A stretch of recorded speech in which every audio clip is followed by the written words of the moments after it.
Hey everybody, welcome back to the channel. I appreciate your time. Thank you for watching. The sponsor of this video is the United States Concealed Carry Association. The USCCA has a ton of information and training, both video-based on their website, uscca.com/GNG, as well as live fire training where you can take classes. There's several different types of classes, and you can also become a firearms instructor through them, which I think is really cool. And once you join as a member at uscca.com/GNG, you also get self-defense liability insurance, which will help you, God forbid you need to make that decision to help yourself or somebody else live to see another day when evil confronts them face to face.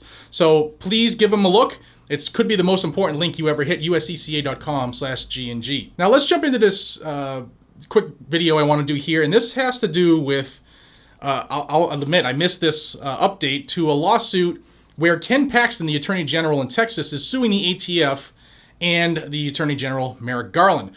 I reported on this case when they filed it, I believe it was February. And I also reported on the law that brought us to where we are, and it was HB 957. It was a Texas suppressor freedom law, and what that bill that became law when Governor Greg Abbott signed it, what it did, or what it does, is that it says that any suppressor/silencer made and kept in Texas is, you don't have to go through the NFA, because the NFA, if you look at it, like anything the IRS does or anything that taxing is based off, is interstate commerce. So if it's made and kept in Texas, this law says the federal laws don't apply. So obviously it was challenged, and now Ken Paxton, the AG, is suing the ATF and Merrick Garland, and he's challenging the constitutionality of the NFA and the Gun Control Act of 1968. Well, on July 15th, Attorney General Paxton amended his complaint, and I think this is really, really good. Basically what it does is it adds the Bruin decision to his complaint. And it says, among other things, and I'll link the amendment down below, but it says, among other things, that Bruin says, and the Supreme Court said in Bruin, that the only tests that apply when determining an infringement against the Second Amendment on the government's behalf is text, history, and tradition. Is it in the text of the Second Amendment? Is it in the history or the tradition of the country in and around that period where the Second Amendment was created? And I think everybody watching this video, regardless of what side of the aisle they stand on, regardless of what they think about firearms, if you're being honest, you have to say, yep, there were no such things as bans on suppressors and silencers back then. The amendment also goes after the government's claim, and it says that suppressors and silencers are not dangerous nor unusual, and they are in common use. And I would have to agree. They save hearing by lowering the decibels of the shot going off.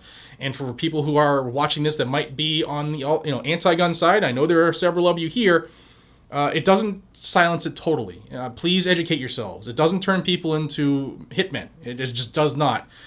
And this amendment also says that in the history of the U.S. and the tradition in and around the founding of the writing of the Second Amendment, there were no $200 taxes on things related to the Second Amendment. There were no requirement for fees on items related to the Second Amendment. There were no requirements to serialize items related to the Second Amendment, nor were there any requirements for a registry.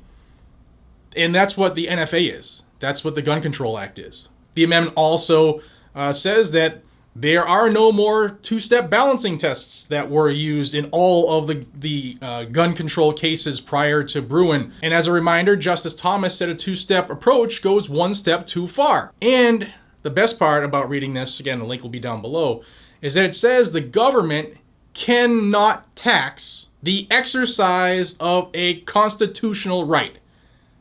And we've been saying that for years. You can't tax the Second Amendment because somebody just decides to exercise their right. We don't tax the First Amendment when people decide to, go ree at all kinds of city corners when something happens that goes against their feelings.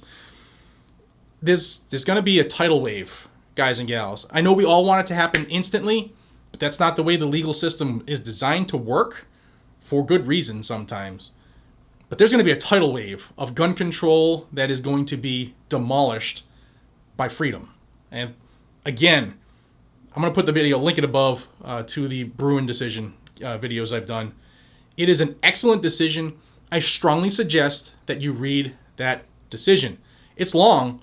Chip away at it. A couple pages here or there every day. And I think you're really, really going to like what you read, because Clarence Thomas did a hell of a job. Guys and gals, let me know what you think about this down below. And thanks to USCCA for being a friend of the channel. Till we see each other again, be safe, stay vigilant, carry a gun to keep you, your friends, your family, your community safe. Because that's what it's for, regardless of what the anti-gunners think. And who knows, this challenge from Texas against the ATF could make things a lot more friendly for your hearing as well. Take care, y'all.